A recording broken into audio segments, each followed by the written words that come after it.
Hi friends, welcome to our channel. ఈరోజు video ముఖ్యంగా రీసెంట్గా జరిగిన మన ఏపీడిఎస్సి 2025లో నార్మలైజేషన్ ప్రాసెస్ వల్ల మన జీవితాలపై ఎటువంటి ప్రభావం పడింది అనే దాని గురించి ఈ వీడియో చేయడం జరిగింది.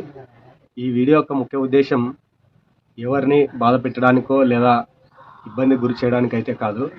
ఎందుకంటే మనం గత సంవత్సరము 2-3 సంవత్సరాలు ఇంకా కొంతమంది అభ్యర్థులు పోయిన డిఎస్సి నుండి 5-6 సంవత్సరాల నుంచి ప్రిపేర్ అయిన వాళ్ళు ఉన్నారు. అయితే నార్మలైజేషన్ ప్రభావం అనేది కొంతమందికి ఉద్యోగం వచ్చి సంతోషాన్ని, వెలుగుల్ని వాళ్ళ జీవితంలో నింపింది. మిగతా వారికి ఇన్ని పోస్టులు ఉన్నప్పటికీ ఉద్యోగం రాని నిరుత్సాహాన్ని గురి చేసింది. మరి ముఖ్యంగా చూసుకున్నట్లయితే నేను కూడా 2025 డిఎస్సి అభ్యర్థినే. అది కర్నూలు డిస్టిక్. అయితే ఈ నోటిఫికేషన్లో మా జిల్లాకి భారీగా పోస్టులు ఉన్నాయని ఆనందపడేలోపు నార్మలైజేషన్ అనే ప్రక్రియ వల్ల మా సెషన్కి అంటే 17వ తేదీ రాసిన సెషన్కి మార్కులు కలవలేకపోవడం వల్ల మేము కూడా ఈ ఉద్యోగాన్ని కోల్పోవడం జరిగింది. మరి ముఖ్యంగా చూసుకున్నట్లయితే ఇప్పుడు నాలాంటి ఎంతోమంది కొన్ని లక్షల మంది అభ్యర్థులు ప్రైవేట్ స్కూల్లోనూ కాలేజీల్లోనూ చిన్న చిన్న జీతాలకు పనిచేసుకుంటూ పోయిన గత ప్రభుత్వంలో ఉన్న హయాంలో 2024 ఫిబ్రవరిలో నోటిఫికేషన్ వచ్చిన వెంటనే నేను ఆ కాలేజ్ డ్రాప్ అయిపోయి ప్రిపరేషన్ కోసం వచ్చి రూమ్ తీసుకొని రెంట్ తీసుకొని కూర్చున్నాను. అయితే అప్పుడు నోటిఫికేషన్ సడన్గా అప్పటికి మా జిల్లాకు పోస్టులు దాదాపు 900 పైగా ఉన్నా కూడా తొందరగా ఎగ్జామ్ పెడుతున్నారని 30 రోజులని టైం సరిపోదని చాలా ఒత్తిడికి గురయ్యాం. అయితే మొత్తానికి అప్పుడు ఎగ్జామ్ జరగలేదు. ప్రస్తుతం ఉన్న ప్రభుత్వము అప్పుడున్న అభ్యర్థులు నాలాంటి ఎన్నో లక్షల మంది అభ్యర్థులు మాకు మెగా డిఎస్ ఇవ్వాలి అనే ఉద్దేశంతో ఇప్పుడున్న ప్రభుత్వాన్ని ఎన్నుకోవడం జరిగింది. అయితే ప్రభుత్వం మెగా డిఎస్ అనే నినాదంతో ముందుకొచ్చి భారీ విజయాన్ని సొంతం చేసుకుంది. మరి అయితే ఈ మెగా డిఎస్ని ఎంతో పారదర్శకంగా, నిష్పక్షపాతంగా నిర్వహిస్తుందని మేము కూడా ఆశించాము. కానీ ప్రస్తుతం జరిగిన నార్మలైజేషన్ విధానాన్ని చూస్తే అందరి జీవితాలు తలకిందులైపోయినాయి. ఎందుకంటే చిన్న చిన్న ఉద్యోగాలు భర్తీ చేసేటప్పుడు లేదా మనం ఒక ఎగ్జామ్ కండక్ట్ చేసేటప్పుడు ఒక ప్రశ్న పత్రాన్ని తయారు చేయడంలో బ్లూ ప్రింట్ తయారు చేసుకొని దాంట్లో కాఠిన్యత స్థాయిని అనుసరించి ప్రశ్నపత్రం తయారు చేస్తాం. అలాంటిది ఇన్ని భారీ పోస్టులో మెగా డిఎస్ అనే నినాదంతో ముందుకొచ్చిన ప్రభుత్వం అభ్యర్థులు ప్రభుత్వం ఏర్పడిన వెంటనే కలిసి మొదటగా కోరుకున్న కోరిక ఏమంటే జిల్లాకి ఒకే రోజు ఎగ్జామ్ నిర్వహించాలి. 2019 డిఎస్సిలో కూడా మేము ఇలాగే నష్టపోయాం. జిల్లాకు ఒక రోజు నిర్వహించండి అని అడిగితే ఆ రోజు మంత్రి గారు కూడా ప్రెస్ మీట్ పెట్టి మరీ చెప్పారు ఖచ్చితంగా జిల్లాకు ఒక రోజు ఎగ్జామ్ నిర్వహిస్తామని. కానీ తర్వాత ఏమైందో ఏమో, మళ్ళీ ప్రభుత్వానికి ఏం భారం అనిపించిందో కానీ మళ్ళీ పాత విధానాన్నే హెచ్జిటి తెలుగు వాళ్ళకి 10 సెషన్లు ఎగ్జామ్ పెట్టడం జరిగింది.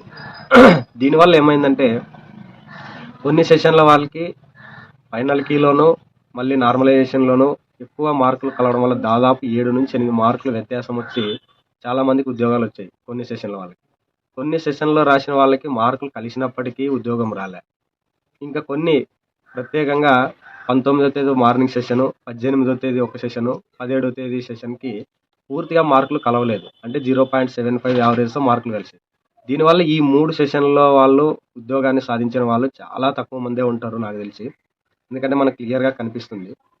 అంటే ఒక విధానాన్ని తీసుకొచ్చే ముందు ఇన్ని లక్షల మంది అభ్యర్థుల జీవితాలు ఎన్నో సంవత్సరాల నుంచి ప్రైవేట్ జీవితాలను వదులుకొని ఫ్యామిలీస్ని దూరంగా పెట్టుకొని అప్పులు చేసుకొని ప్రిపేర్ అవుతుంటారు కదా. మరి ఇన్ని ఇబ్బందులు ఎదుర్కొన్న వాళ్ళకి అసలు నార్మలైజేషన్ విధానం లేకుండా జిల్లాకు ఒక రోజు పరీక్ష నిర్వహించడానికి ప్రభుత్వానికి ఇబ్బంది ఏమిటో, అభ్యంతరాలు ఏమిటో ఎవరికి అర్థం కాదు. ఒకే రోజు పరీక్ష నిర్వహించి వివిధ సెంటర్లో వేరే జిల్లాల్లో రాష్ట్ర వ్యాప్తంగా సెంటర్లు వేస్తే ఎక్కడికైనా వెళ్ళి ఎగ్జామ్ రాస్తాం కదా. ప్రభుత్వ ఉద్యోగం కావాలనుకున్నవాడు రాష్ట్రంలో ఏ మూలకైనా వెళ్ళి పరీక్ష రాయడానికి సిద్ధంగా ఉంటారు. ఆల్రెడీ టెట్లు ఇప్పుడు జరిగిన డిఎస్సి కూడా ఎక్కడెక్కడో వెళ్ళి రాశాం. కర్నూలు నుంచి చిత్తూరు, తర్వాత హైదరాబాద్ ఎక్కడెక్కడో వెళ్ళి రాసిన వాళ్ళు ఉన్నారు. అభ్యర్థుల కోరిక మేరకే అభ్యర్థులే ఈ విధానం మాకు జీవితానికి చాలా ఇబ్బందికరంగా ఉంది, నార్మలైజేషన్ కానీ ఇన్ని సెషన్లు కానీ వద్దు అని వాదించుకున్నా కూడా ప్రభుత్వం మొండిగా ఈ పద్ధతిని ఎందుకు పెట్టిందో అభ్యర్థులకు ఎవరికీ అర్థం కాదు.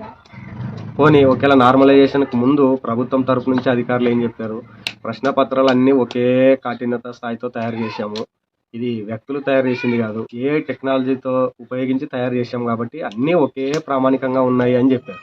మరి ఒకే ప్రామాణికంగా ఉన్నాయన్న ప్రశ్న పత్రాలకు ఒక సెషన్కి అత్యధికంగా 4.75, తక్కువ 0.75 అనే వేరియేషన్ ఎందుకు వచ్చిందంటారు? ఒకవేళ నార్మలైజేషన్ చేసినా కూడా సమన్యాయంగా అందరికీ ఒకే విధంగా చేయొచ్చు కదా, ఎందుకు చేయలేకపోయారు? అంటే అత్యధికంగా మీరు 5 మార్క్స్ కలిపారు అనుకుందాం. మిగతా సెషన్ల వాళ్ళకి కాఠిన్యత స్థాయిని బట్టి హాఫ్ మార్క్ తగ్గించుకుంటూ కలపచ్చు కదా. అంటే 4.5, 4, 3.5, 3 ఇలా ఎందుకు చేయలేకపోయారు? ఒకే సెషన్కి ఫైనల్కిలోను అబ్జెక్షన్స్లోను తర్వాత నార్మలైజేషన్లోను ఎక్కువ మార్కులు కలవడం వల్ల మిగతా సెషన్ల వాళ్ళందరికీ భారీగా దెబ్బపడింది. దీనివల్ల ఫలితంగా ఏమైందంటే కేవలం 1, 2, 3 సెషన్ల వాళ్ళు మాత్రమే ఎక్కువ మంది ఉద్యోగాన్ని పొందారు. మిగతా వాళ్ళు అసలు లేరు. 17వ తేదీ వాళ్ళు దాదాపుగా చాలా తక్కువ మందే ఉన్నారు. ఇక్కడ ఉద్యోగాలు వచ్చిన అభ్యర్థుల్ని మనం తప్పుపట్టడం అనేది సరైనది కాదు. వాళ్ళ గురించి మనం మాట్లాడట్లేదు. ఎందుకంటే ఈ విధానాన్ని ఉద్యోగాలు వచ్చిన వాళ్ళైనా నార్మలైజేషన్లో మార్కులు పెరిగిన వాళ్ళైనా దీన్నేమి యాక్సెప్ట్ చేయట్లేదు.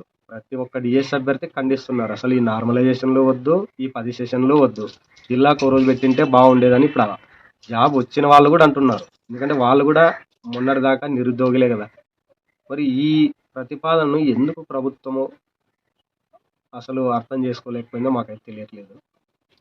అంతేకాకుండా ఈ నార్మలైజేషన్ అయిపోయిన తర్వాత మెరిట్ లిస్టు కానీ, మెరిట్ లిస్ట్ లేకుండా డైరెక్ట్ మెసేజ్లు వస్తాయి వాళ్ళకి జాబ్ వచ్చిన వాళ్ళకి అన్నారు.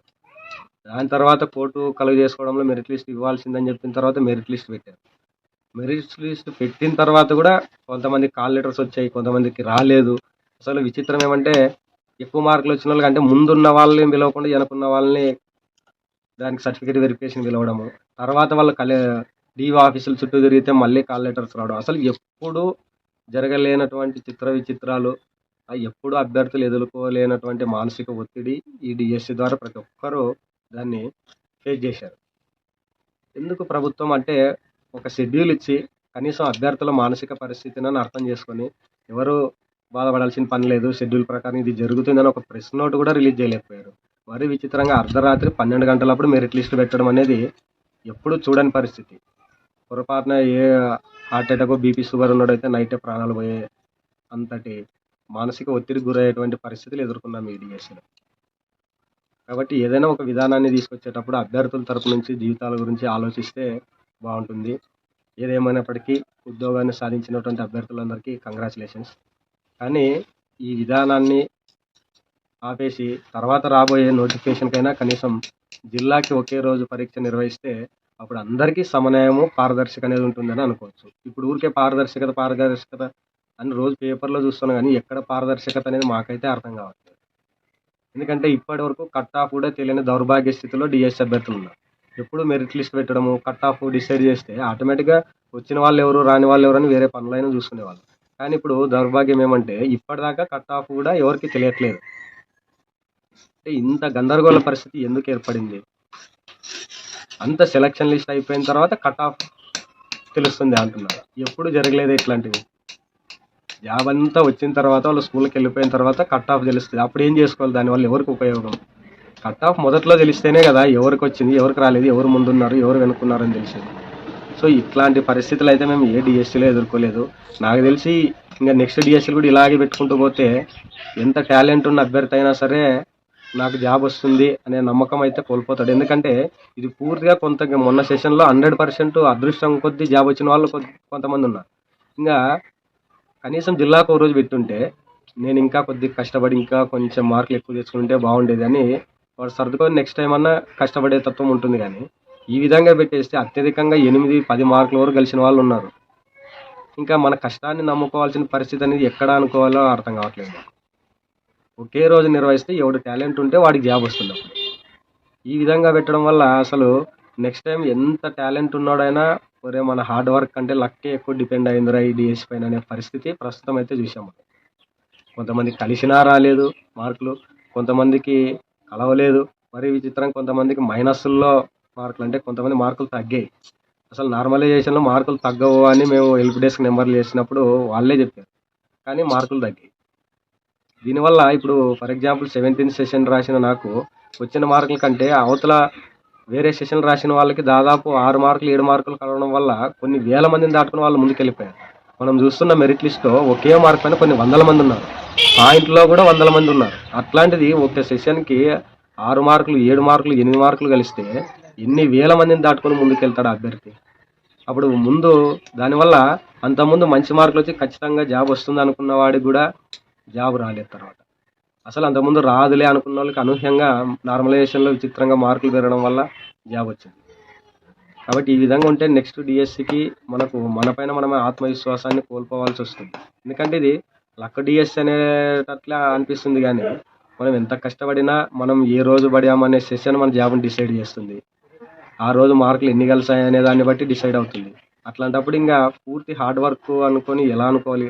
ఒకప్పుడు అనుకునే వాళ్ళం 99% మన హార్డ్ వర్క్ ఉంటే 1% ఏదైనా లక్ కలిసి రావాలి అని. కానీ ఇప్పుడు డిఎస్సి చూస్తే కొంతమందికి 50% హార్డ్ వర్క్, 50% లక్ కలిసిన వాళ్ళు కూడా చాలామంది ఉన్నారు. 100% ఊహించకుండా లక్ కొద్దీ మార్కులు కలిసిన వాళ్ళు కొన్ని సెషన్లో ఉన్నారు. కాబట్టి ఇక్కడ ఏ నిరుద్యోగ అభ్యర్థి డిఎస్సి ఆస్పిరెంట్ జాబ్ వచ్చిన వాళ్ళతో సహా దీన్ని ఎవరు కూడా ఈ విధానాన్ని ఎవరు మంచిది అని ఎవరు అనుకోవట్లేదు. అందరూ కూడా మాకు అసలు ఈ విధానమే వద్దు, ఒకే రోజు పరీక్ష నిర్వహిస్తే అందరికీ సమన్వయం జరుగుతుందని జాబ్ వచ్చిన వాళ్ళతో సహా రాలేని వాళ్ళు ఎవరైనా దాన్నే కోరుకుంటారు. కాబట్టి తర్వాత రాబోయే నోటిఫికేషన్కైనా కనీసం ప్రభుత్వం ఆలోచించి నార్మలైజేషన్ విధానము వద్దు, ఇన్ని సెషన్లు పరీక్షలు వద్దు, జిల్లాకు ఒకే రోజు పరీక్ష నిర్వహిస్తే అప్పుడు అందరికీ సమన్వయం జరుగుతుంది, అందులో పారదర్శకత కూడా ఉంటుంది అనేది మేము బలంగా నమ్ముతున్నాము. కాబట్టి ప్రభుత్వం అర్థం చేసుకుంటుంది అని అనుకుంటున్నాం.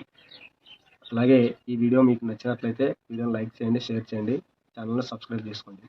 Thanks for watching.